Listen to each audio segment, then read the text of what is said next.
Welcome, everyone. Good afternoon from Washington. My name is Lily McElwee. I'm Deputy Director and Fellow in the Freeman Chair in China Studies here at CSIS.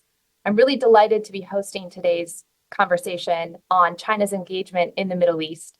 This is the 11th public event that we have hosted under the auspices of the Interpret China program here at CSIS. The Interpret China project was launched in 2022 with gracious funding from the Ford Foundation and the Carnegie Corporation of New York. The intention of our project is to enable a more productive and nuanced discussion of China's rise through the translation and dissemination of primary source scholarship. As part of that, we've translated a handful of documents around the focus of today's discussion, Beijing's engagement in the Middle East, which you can find on the event page, as well as our website, which is just interpret.csis.org. I'm reminded that if you have a question today, there is a platform for that on the event page, so please do share your questions and we'll have a member of the team reviewing them. This is an incredibly timely topic that we're discussing today. In August of 2023, we saw several states in the Middle East become new members of the BRICS organization in a Beijing-led push to expand the organization. Last summer, China had a very public role in brokering relations between Saudi Arabia and Iran. And of course, given some of the rising tensions in the region, the ongoing Israel-Hamas war, escalating Red Sea tensions, there's certainly a lot to discuss in terms of the evolving nature of China's engagement in these regional conflicts.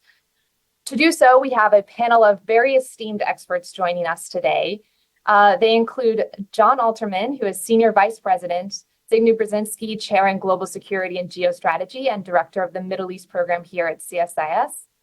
Gedaliah Afterman, who's head of the Asia Policy Program at the Abba Eban Institute for Diplomacy and Foreign Relations at Reichman University, and Yun Sun, who's Senior Fellow and Co-Director of the East Asia Program and Director of the China Program at the Stimson Center.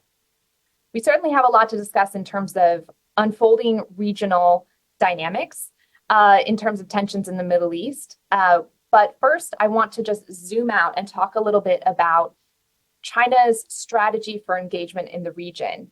We did translate 3 pieces, and I'd love to hear from our panelists, beginning with Jon, then Gedaliah, and Yun, just opening remarks. What does China's engagement in the Middle East look like to you? What do these articles get wrong? What do they get right? What are China's interests? And how are we seeing Beijing advance those interests? So Jon, over to you. Thank you, Lily. It's good to see everybody, see some old colleagues. I see Gedaliah's name. I keep thinking it's my name because the F and the L look too similar to me. And I keep getting confused myself, but he's an esteemed expert on these issues, and it's really great to be on a panel with him. I think what struck me when I was reading the articles is that the pace of China's Middle East policy is really different from the pace of American Middle East policy. What struck me as I was reading these articles is, where's the response to contingencies? Where's the agility? Where's the flexibility? It almost seems to me as you read the articles that China doesn't really think there are emergencies in the Middle East. And my experience sitting in Washington is people say the Middle East is always full of emergencies. What that leads to is sort of the second point is, does China really have the agility, or does it want to have the agility to respond to all of these contingencies, all of these changes that you need to be consequential when things are moving quickly? And I think you've seen this in U.S. diplomacy in the Middle East since October 7th, is U.S. diplomacy has been driven by events, driven by a desire to change outcomes, driven by a desire to engage, to bring people together, to push people apart. I mean, there's a constant activity intended to change ongoing events and move them in directions that are favorable to American foreign policy and American interests. And as I look both at these essays and as I look at Chinese behavior, it feels to me like China not only doesn't really have the agility, but doesn't want to develop the agility to play in that way.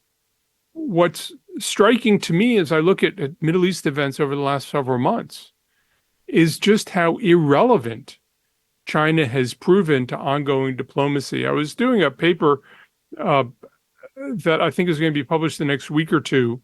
And I found a note on a website that seeks to help businesses trying to do business in China.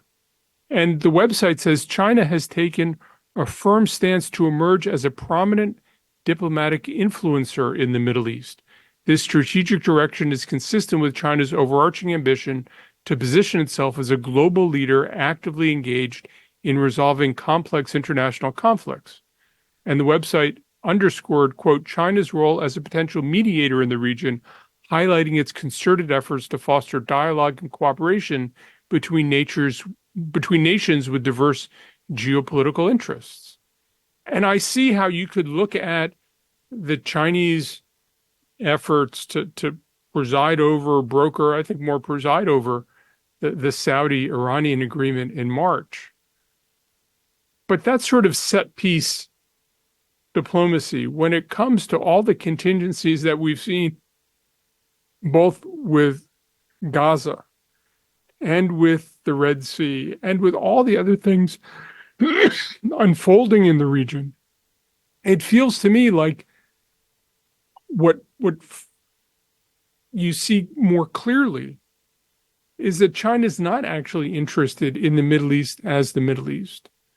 It feels to me like the events of the last 4 months have demonstrated China's interested in the Middle East as it affects Sino-American relations, as it affects China's relationships with its principal global competitor, potentially adversary, and that everything's subsidiary to that, that while the U.S. is trying to bend reality in the Middle East, China is looking at that and saying, okay, so we still have the same strategic goal, which is undermining the United States. How do we use the Middle East to contribute to that goal? And I have to say, I'm surprised, given all of the attention paid to the attention China was supposedly paying to the Middle East, that it feels like for China, this is barely a distraction. And the long-term strategic goal is still the United States. And rather than trying to build an independent relationship with Middle Eastern states, it seems to me that the events of the last several months have underlined that all of China's Middle East efforts are actually subsidiary and way subsidiary to a broader effort to compete, to undermine U.S. global influence, and to advance China's global interests, not so much by developing comprehensive relationships with all states, but undermining the comprehensive relationships that the United States has developed for the last 75 years. Thank you. Thank you, Jon. That's wonderful. It gives us lots to discuss. Gedaliah, over to you. Thank you very much. Very happy to be here. Jon, I thought your remarks were very interesting, and I'll try to kind of connect to them as well. But I'll just start with a few more general comments about the way I think China sees the Middle East. So I think that the way I look at it anyways, I think that China has become much more influential in the Middle East over the last decade, really since the Arab Spring. But the Middle East has also become much more interesting and much more important for China as well. And we've seen China move away from its traditional interest in energy in the Middle East to other areas like investment, like infrastructure, like technology. And this, I think, is maybe what's changing the dynamic, what's bringing China to become a much more influential in the region. At the same time, we're seeing at least a perception of the U.S. withdrawing from the region. So when regional countries look at the situation, they think China is moving in, the U.S. is moving out, and I think it's something to keep in mind. More recently, and Lily, you mentioned this, we've had this narrative of China emerging as a potential mediator. In the past, until recently, it was more symbolic, right? We had a 4-point plan, a 5-point plan for peace in the Middle East. We had the Chinese special envoys, but we didn't have a lot of substance. And I think the first article by Neil was very interesting because he actually said it. He said, listen, China's policies in the Middle East don't have much of an impact on the ground, right? These kind of mediation efforts, but they're targeted at positioning China in a different way to the United States, as positioning China as an alternative to the United States in the region. And I thought that was quite interesting. But then March 2023 arrived, and we see China mediating, facilitating this rapprochement between Saudi Arabia and Iran. And some countries or some people, maybe the United States, started thinking maybe this is more serious than we thought. Should we reconsider? But that takes us to October, right? With the Israel-Gaza war, the Israel-Hamas war, where if we were expecting China to maybe play an active role, China didn't do that at all, but went back to this much more cautious, talking a lot, doing little, and positioning as a counter to the United States. And that's an interesting point, again, that was discussed in the second paper. And this is after we hear a lot of talk about how important China's role in the Middle East is, how substantial, how much it's growing. Then Professor Liu says, but despite all that, we need to make sure that we keep things in perspectives. We want to prevent over-optimism and pessimism. So China wants to talk a lot, China wants to build an image, but doesn't want to have a lot of people having too many expectations from China, including in the region. And I think we're seeing that playing out now. Just one last point about the third article, and that's the expansion of the BRICS. So obviously we're seeing a shift from economic interaction, economic influence to political influence, and we've seen the BRICS starting to play this geopolitical role with the conference in Jeddah, the ceasefire conference on Ukraine, and we've seen a virtual conference on the Israel-Hamas war as well. I think from a Chinese perspective, it's an opportunity to both engage the region, and we have very ambitious players like Saudi Arabia, like the UAE, that want to play a global role, not only a regional role. And also it's a way to present an alternative to the United States. It could be a political alternative, it could be even a security alternative, but it's a multilateral platform rather than China playing this role alone. Fantastic, Gedaliah. Also gives us lots to discuss. There's already so much to dig into, but Yuan, we definitely want to hear from you. Would love your thoughts here on the articles on China's engagement in the region generally. Absolutely. Thank you, Lily, for the invitation. And thanks to Jon, Gedaliah, for your insights. So I think what Jon said is really interesting because it really looks at China from a very different perspective, right? From a U.S. Middle East policy perspective. And I think the conclusion is acutely insightful that China does not have a lot of contingency planning in the region, where they probably should, considering their energy dependence on the region. And China's interest in the Middle East is, like Jon said, is subsidiary to China's basically U.S.-China relations and China's competition with the United States. And that's also very much framed so if you read between the lines among the three articles, especially where they talk about the multilateralization of the multipolarization of the international system, and why the Arab countries should play a bigger role, and China shares that interest. And I think here are two perspectives that might answer some of Jon's questions from a Chinese perspective. I think first, when China looks at the Middle East, U.S. is a predominant existence, right? So whatever China tries to do in the region, U.S. is the largest geopolitical reality that China has to deal with. And that has significant policy implications, which is China is not a determining variable in the relationship between U.S. and the Middle Eastern countries. But the U.S. is pretty much a determining variable in China's relationship with each and every single one of the powers in the region. So and that's basically, I would say for China, that's both a challenge and a blessing. It is a challenge because, yes, when there is a U.S.-China strategic competition and the Middle East is viewed through that lens, through that framing, then a lot of things become competitive, and the embedded confrontation or the sense of confrontation is almost inevitable. But on the other hand, I think it also means that it is a blessing because China is not a primary security provider in the region.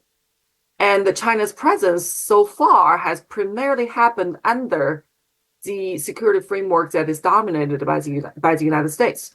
So when Gedaliah talked about, well, China as a mediator, yes, China has had all these proposals, and these proposals seems to be more theoretically proposing an alternative to what is actually in existence, what is happening in the region in reality. But I would say it's quite easy for China to say, because China is not a security provider. And a lot of people have made the observation that China is free riding with the security that U.S. has provided. So of course, it's easy for China to stand aside and criticize what's wrong with the U.S.-dominated regional security architecture, which is why this is both a challenge and a blessing for China. And last, on the contingency planning issue, I think it's almost a difference in the political culture. Because in China, there's this famous term, especially coming to political affairs, it's called 事缓则圆. Literally translated, it means when things are approached slowly and gradually, it is easier for them to reach a solution. So it seems that of course, the Chinese political culture also prioritizes the midline approach, 中庸之道, focused on the middle ground instead of going to either extreme.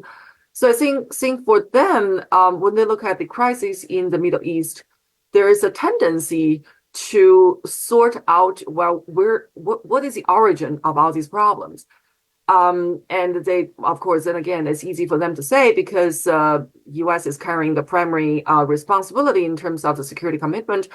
But it does reflect when we look at China's, for example, answer to the Gaza crisis, the repeated reiterations that we need to go back to two-state solution with almost complete, almost completely ignoring the difficulties to both in terms of the politics and in terms of the technicality for the solution to transpire. So I think there's a lot of thinking on the Chinese side that, oh, well, here's the source of the problem, and let's approach it slowly and incrementally instead of trying to deal with it in a rather acute manner. By the end of the day, well, Middle East, China's primary interest in the Middle East is still focused on energy, and it is expanding and diversifying in the past decade, but the energy piece is still the core of China's interest in the region. Excuse me. One more comment about the three papers that we were shared. I think these papers were primarily produced before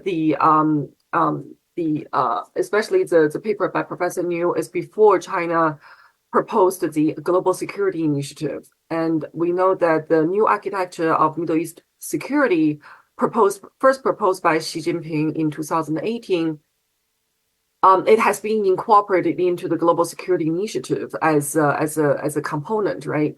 So when we look at the new security architectures, and again, it comes back to John's point, it's a very competitive framing that this is a new proposal and alternative vision for the regional security that China is putting on the table. And security should be defined as common, cooperative, comprehensive, and sustainable. So that almost forms a opposite to the security framework that U.S. has established in the region, which is very much based on alliances and partnerships. So depending on how U.S.-China relations will go, currently we're in a stabilized period, but it's still fundamentally unstable. So this stabilized period may not last very long. So down the road, whether China will still maintain such a, I would say, energy-focused or energy-oriented strategy towards the region without diving into other aspects like regional security architecture, regional conflict mediation, in a much more aggressive manner, I think that remains to be seen. Thank you. Lily, can I just come in on this first? Absolutely, yes, John. Now everybody understands why I feel so honored to be on the panel with Gedaliah and Yun, because they're so smart.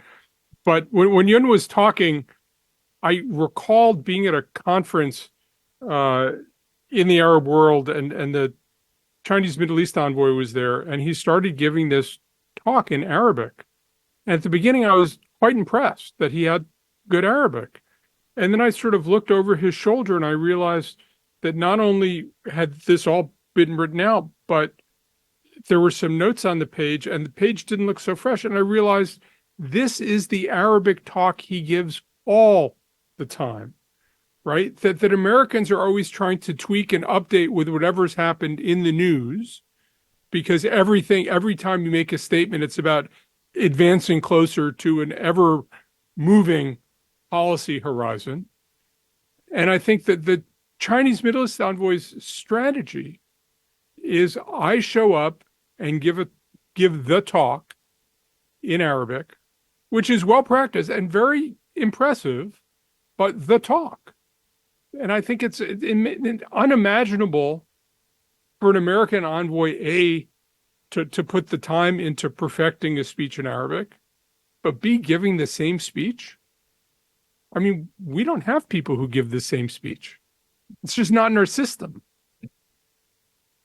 Can I jump in just with a comment? You and I agree that energy is still the most important element of China's engagement in the Middle East, but I think we shouldn't underestimate the impact and the shift that this focus on infrastructure and technology is having, especially in its ability to play a role and influence the countries in the region. I think, as I said, that the Middle East is also becoming strategic for China in that sense, and that's something that we should keep in mind. The Belt and Road, the Digital Silk Road were both relatively successful in the Middle East and specifically in the Gulf. And when regional leaders in the region, especially Saudi Arabia and the UAE, look, I think, at their future, at the moment, they do see more China and less United States. And that's something I think we should keep in mind, because the US is the security guarantor, but the future has a lot to do with technology, with infrastructure, with Chinese ability also to buy energy for the next 30 or 50 years forward. And China is basically the only player that can provide both the energy front and the technology and infrastructure that the region needs for the future. And more on the geostrategic level, and that also touches on something you said earlier, John, I think that the more pressure we'll see on China in Asia, the more the US pressures China in Asia, we'll see, and we're already seeing China responding in the Middle East. So that's another angle, I think, of this game. And I think the more doors are closing in the West, China is seeing the Middle East as a much more friendly, a much more interesting, a much more strategic region to be active in. So I don't think it's opportunistic. I think it's becoming much more strategic, and that's something that we should keep in mind. Interesting. Yuan? Great comments, and this is really a great panel because it touches upon three different angles, right? How US sees China's presence, and how China sees China's presence, and how region sees China's presence.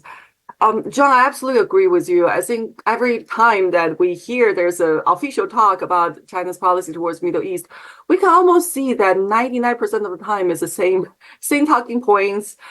Sometimes without even changing the wording, so it's quite common. But I think on the other hand, it also reflects almost a reality that the Chinese can't afford to. They don't need to vastly change their talking points to state their position, because you could say that because of their involvement is still relatively superficial compared to the US involvement, they do not need to, or they're not at that level of technicality and nuances that they have to differentiate every single time.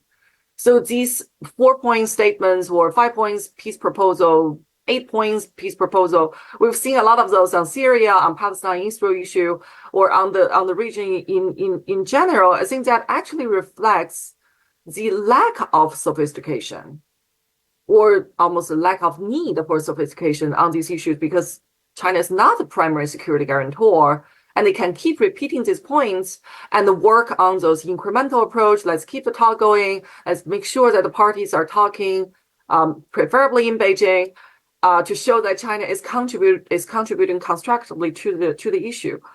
Gedaliah, on your point that about the region being strategic, I absolutely agree with you. I think we're seeing tremendous diversification of economic relations between China and Middle Eastern countries, especially Gulf countries.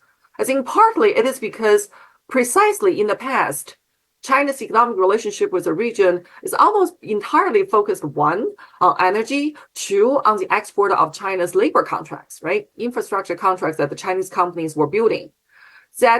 Which means that the economic engagement in the past really lacked the layers. China was not engaged on a multi-front. It was very limited. So therefore, what I call it, China and the Middle East or the Gulf countries suddenly rediscovered each other. There's so many things we can work on, and we're seeing almost a booming in these areas. But in that sense, which region in the world is not strategic for China? And I worked on Arctic. I worked on Africa. I think Middle East definitely is surpassing Africa in the China's priority list in terms of the strategic importance, based on the level of activities, investment, how much policy resources is being allocated. But on the other hand, I feel that, well, yes, Middle East is strategic, and in that sense, it has always been strategic, and it will always be strategic. But within the strategic importance, there are also different layers and different definitions. Thank you. Thank you, Yuan. I like how you talked about how other regions are strategic, but it's difficult to prioritize different international security issues in terms of China's foreign policy priorities. I know that there was a public opinion poll in China done in 2022 that Middle East peace ranked pretty low on perceived top Chinese security priorities, far behind pandemics and territorial issues in its own region. But I wanted to make time to discuss ongoing developments, and I think what we've agreed so far is that China doesn't have a lot of contingency planning baked into its engagement in the region, and its involvement in some of these regional conflicts has been superficial at best so far and historically. And I thought the second piece was pretty interesting. The one by Liu and Gao, which is arguing that no, China's not a free rider. China is engaging more in maintaining peace and stability in the region, but the way that they're laying out China doing that is respecting sovereignty, non-interference in internal affairs, and not invading the Middle East out of self-interest. And that is defined as contributing more and more to peace and stability. But that article was particularly interesting, I think, because it also mentioned that China has been upping its engagement in the region at the request of regional powers and regional countries. So there's this quote: as China's national strength and international standing have increased, calls for China's participation in Middle East affairs by the international community and countries in the Middle East region have gradually grown louder. So my question is, picking your hotspot, whether it's Gaza or Red Sea, or just more generally, what are the demands? What are the expectations of countries in the region for China's involvement in resolution of regional conflicts and regional tensions? And then I'd love to hear as well, given China's quite public role in the Saudi-Iran deal over the past year, whether expectations have increased. So I should have directed the question first, but I'll turn it over to Jon, and then Gedaliah and Yuan if you want to comment. Thank you, Lily. I'm struck at this agility question, because it seems to me that really making progress on Middle East issues depends on fast action when things are up in the air. And China was caught unawares by the Arab Spring. They had to evacuate 30,000 people from Libya, about 5,000 people from Yemen. It made them feel the need to be able to develop contingency plans quickly, to do things they'd never done before, civilian evacuations. But what I haven't seen in the years since is a sense that the Middle East sometimes has an operating tempo that's just different from other parts of the world. I think a lot of countries in the Middle East want a relationship with China as a way to put pressure on the United States, to push back against the United States. I think they find common cause with China in feeling that some aspects of U.S. hegemony undermine their own power or autonomy. And so China plays a useful role, and China's happy to play that role, peeling countries away from a close partnership with the United States. But in terms of actually proactively, productively doing things, I'm struck that on issues of Red Sea navigation, which are profoundly important to Chinese trade with Europe, profoundly important to the security of Egypt, which is a country that China's been investing in increasingly in the last 5 years. China's just not there. Just not there. And it seems to me that part of being a modern developed country is having a foreign policy that can be employed to serve your national interests, not just a military policy, but having a foreign policy diplomacy that protects your interests, that advances your interests. And in this environment where things are moving quickly and a lot is happening that affects both the global economy, but also partners in the region, I just haven't seen that agility coming out of China. And given what the Chinese touted and the Arabs touted as a very successful Xi Jinping summit in Riyadh a year ago, December, given the expectations after China played a role in the Saudi-Iranian rapprochement, I would have expected a Chinese effort to at least identify an aspect of this where China could play a role to demonstrate that it can use its diplomacy to both protect its national interests and advance its national interests. And frankly, all I've seen China using its diplomacy to do is to rally the global South against the United States, to back away from Israel, with which Gedaliah can tell you that the Chinese have been investing in an Israel relationship for decades. And they totally backed away from Israel without a nuanced balancing. And I think rather than doing a delicate pirouette, which is what the moment called for, I think that the Chinese did a sort of crude, this is our policy, and then without the sort of dynamism and flexibility that I would expect a great power to be able to summon. Now, granted, the United States has not had a lot of success doing what it's trying to do, but the United States is trying to do a lot. And I'm really shocked, given China's ambition to be such an important global power, a central global power, the lack of effort to employ diplomacy to protect and advance national interests, to me, is shocking, unless you consider the only thing China would be really interested in is peeling away support for the United States, because they took a relatively static position that's intended to advance that single aim. Fascinating, Jon. I'd love to hear your thoughts, Gedaliah, on this this shocking lack of involvement from China that we're seeing. You know, Israel's come out and said it's deeply disappointed by Beijing's reaction and lack of condemnation of Hamas in the aftermath of the attack. But I'd love to hear about that, but also in general, where are expectations of countries in the region here? Is there a demand for China to step it up, or are they?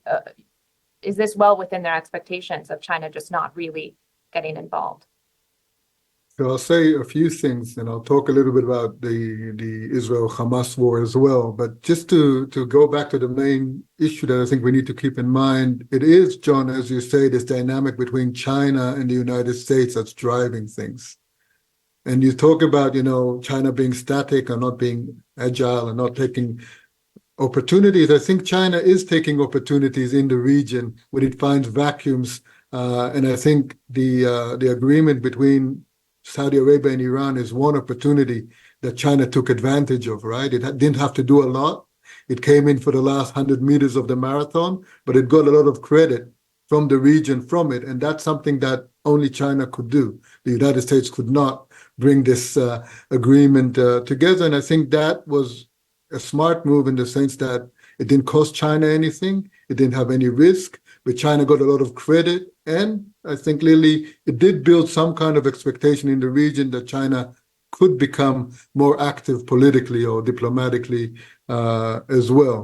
When we're talking about China's response to the Hamas war, so I think China was very cautious in the beginning, basically saying not much, right? Basically saying the normal talking points about, protecting civilian lives and calling for a ceasefire, and then talking about the two-state solution. But as the war progressed, as the war advanced, we saw, as Jon said, that China very clearly aligned with the Arab side, alienated Israel, and very clearly was focused on making sure that it's clear that it's countering the US. So it wasn't interested not in Israel, not in the Palestinians, but rather in positioning itself, A, in the region, especially on the public opinion front, and on B, vis-a-vis the United States. And I think that's something that's become very clear, and that explains the Israeli disappointment.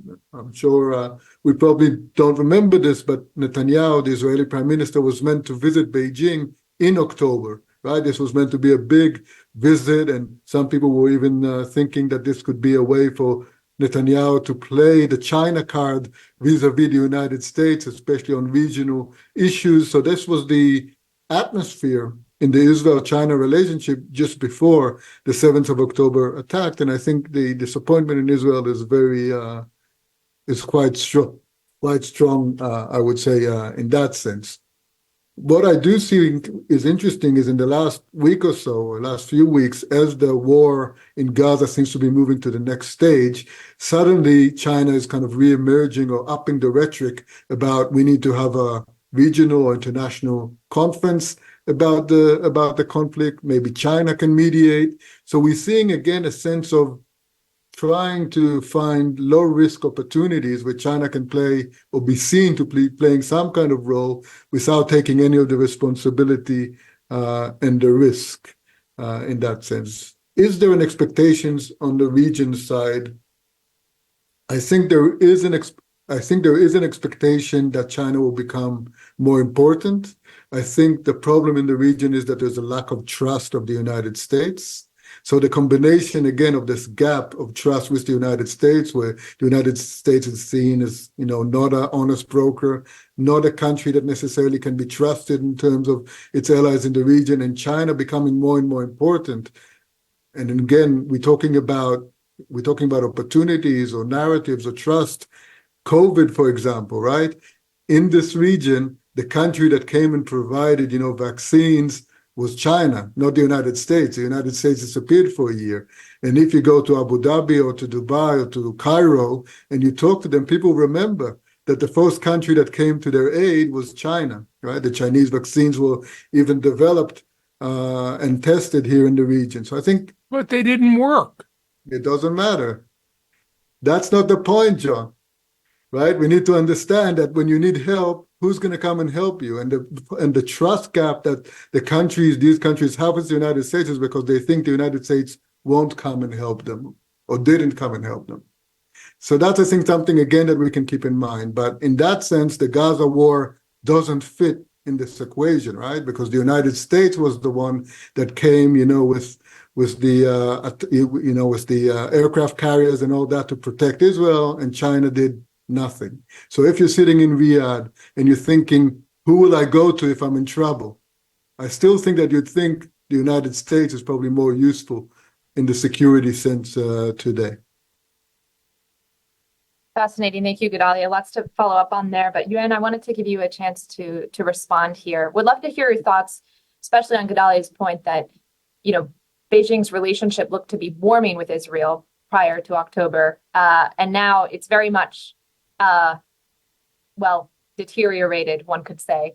What are your thoughts on kind of the risk tolerance there for Beijing to be, I'm reminded in a sense of the war in Ukraine, where Beijing has put its relationship with Europe on the line in its studied neutrality in the conflict, tacit alignment with Russia. what are your thoughts on the future of China-Israel ties here? Great questions. Thank you, Lily, and great comments from both Jon and Gedaliah. So before I get to the Israel question, which I do have some thoughts to share, I want to comment on Jon's very keen observation about this lack of agility. That if you remember the Chinese foreign policy in the past, there's term is called reactive or responsive diplomacy.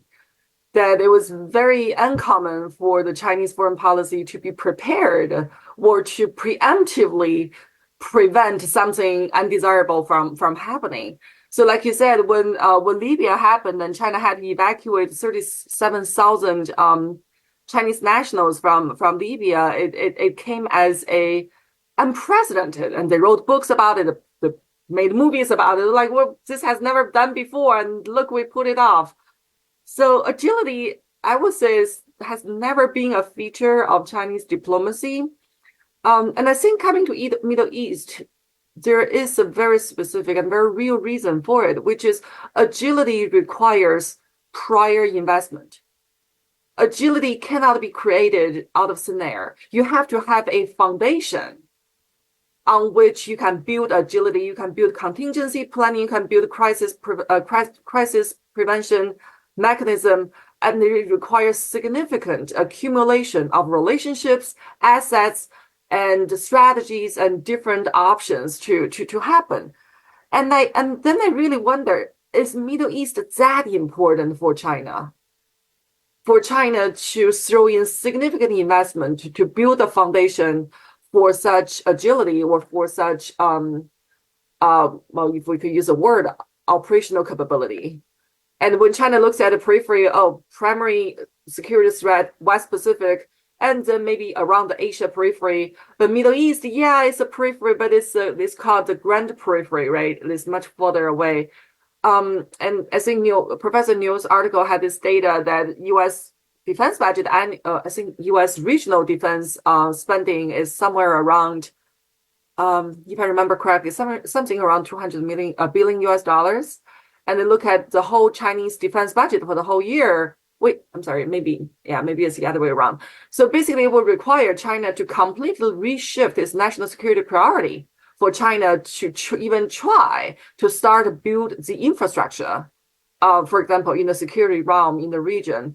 And I think that leads to another Chinese concern, which is this self-fulfilling prophecy that China will be building the infrastructure for that contingency planning, but then the Chinese investment itself becomes a trigger that made China a bigger target of either U.S. suspicion or become the target of certain forces in the region. So I think that's why the agility question is not a priority or has not been treated as a priority in the Chinese policy making. On the issue of the Red Sea, I just wrote something about this last week. I look at how the Chinese framing or how the Chinese narrative has described the threat. And the conclusion that I reach is that the Chinese has not perceived the Red Sea crisis as a fundamental or critical threat to China's national security just yet.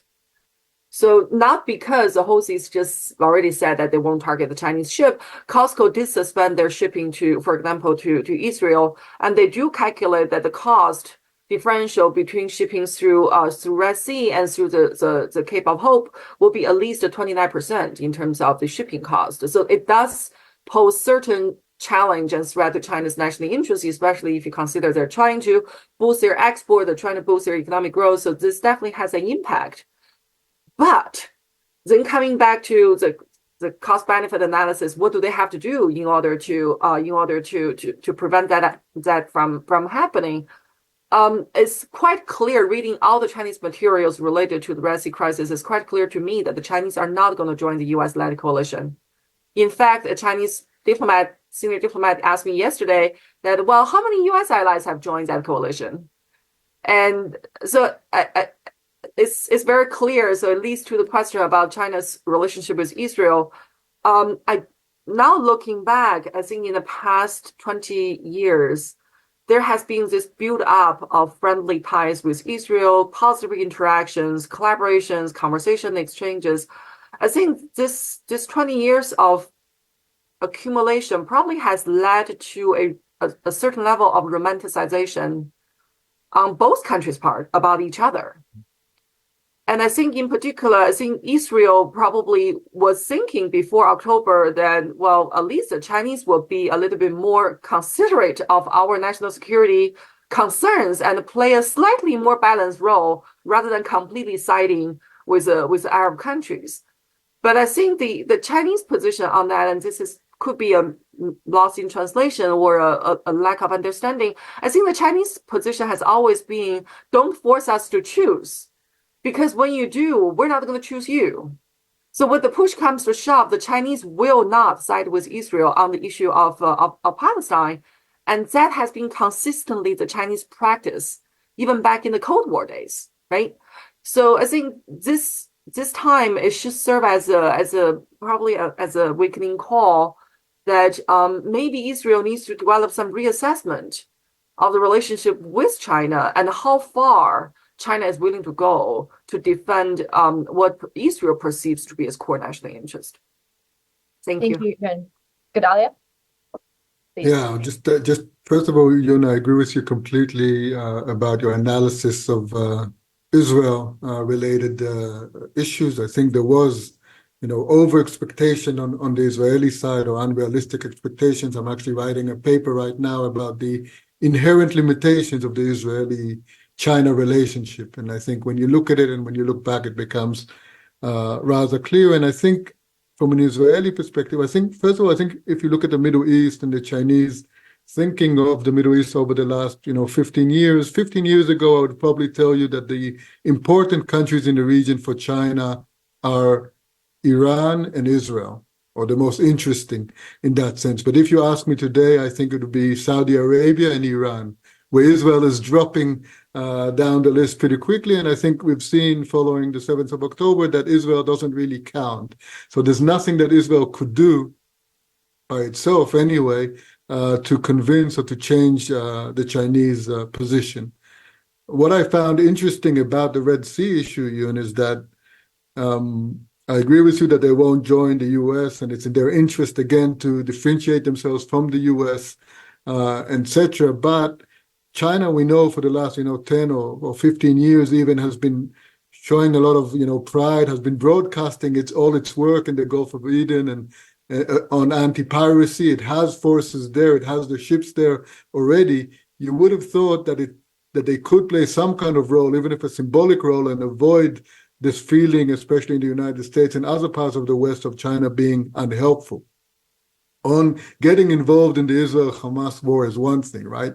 That's maybe too messy and too complicated. But getting involved in something that they're doing anyway, and they have the infrastructure and everything already specifically there, right? They don't even need to move, is something that I think was a little bit surprising for me. I think it was something that China could have done easily and symbolically and get more credit for.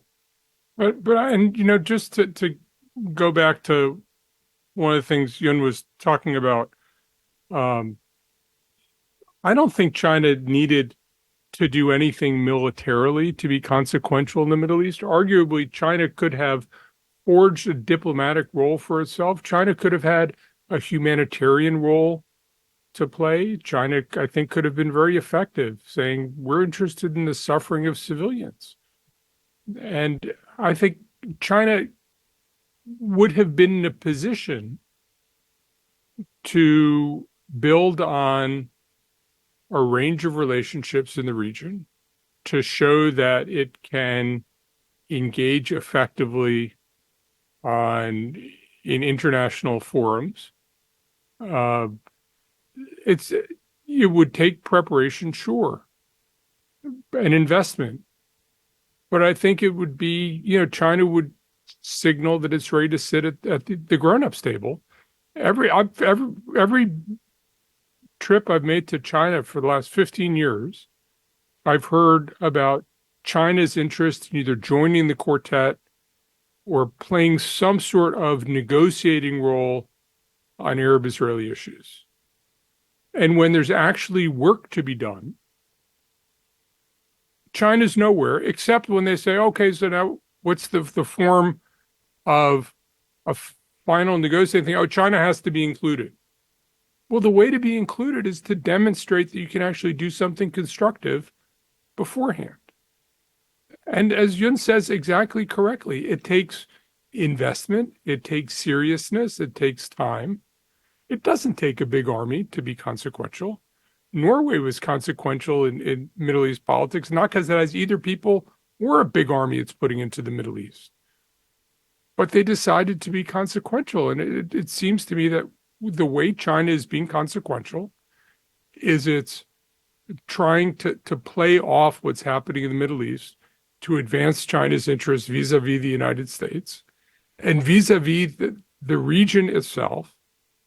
China strikes me as demonstrating it's profoundly not serious about the region, not serious about its relationships. It's serious about the United States.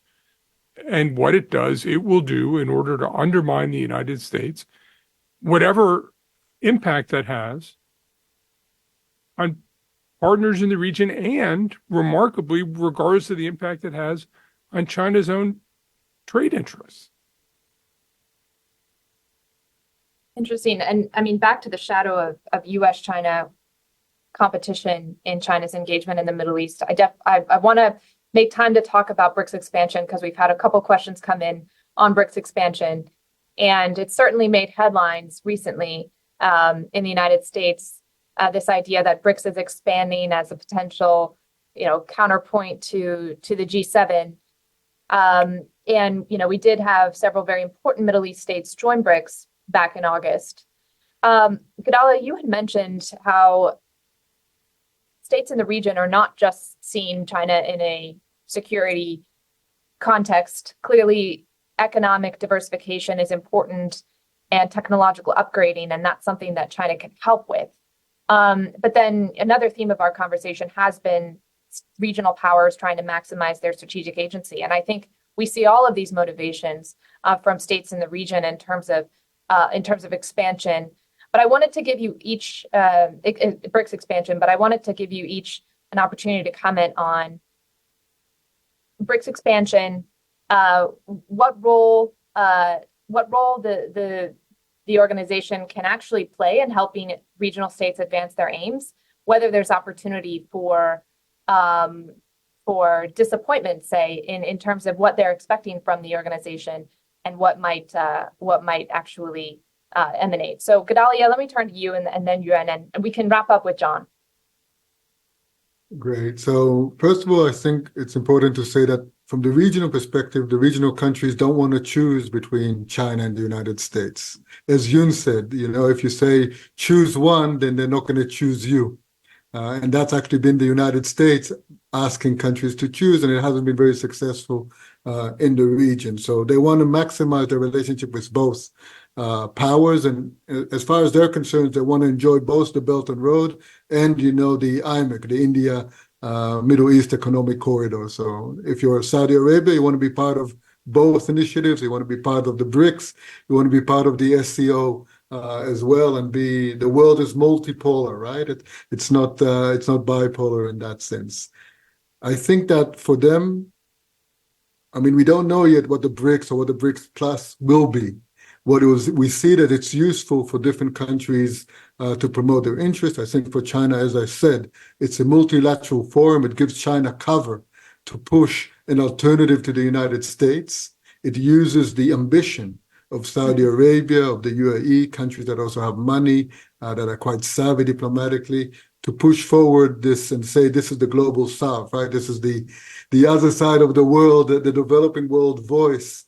And we are countering the whole world is not the West. The US doesn't speak for the whole world. We are the real voice of the developing world, etc. So that's quite useful for China because it's a lot of talk and not a lot of action, and because China can use economics, China can use trade rather than security. And you said that maybe the fact that China is not investing in military infrastructure in the region means that the Middle East is not important.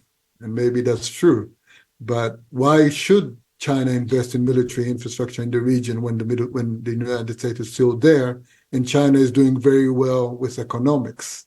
And again, if you use the BRICS as an alternative economics, trade platform, then that gives China a lot of power in the region, in its position. We'll see, trade agreements with the GCC in China.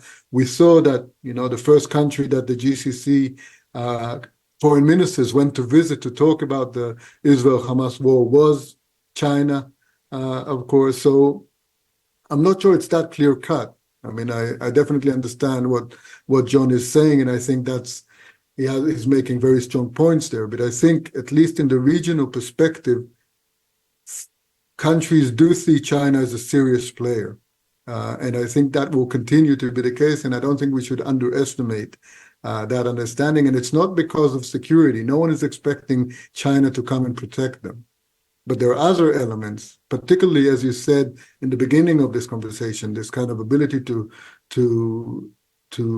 hedge between the United States and China is something that's very useful, especially in this time for ambitious countries like Saudi Arabia and the UAE and Qatar and others in the region.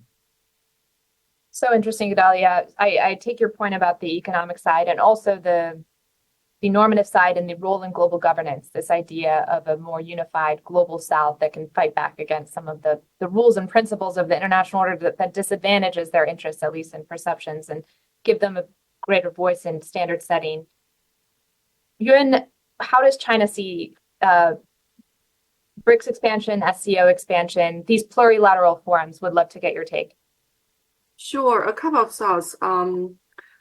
Well, first, on the concept of global South, I think there's even debate in China as for whether China is a leader of global South. Because if you think about China's self-positioning, during 2021, the very famous slogan is the rise of the East and decline of the West, right? So when we talk about the East versus West, that's much more political and ideological driven. But when we talk about global South versus global North, that's more on economic status.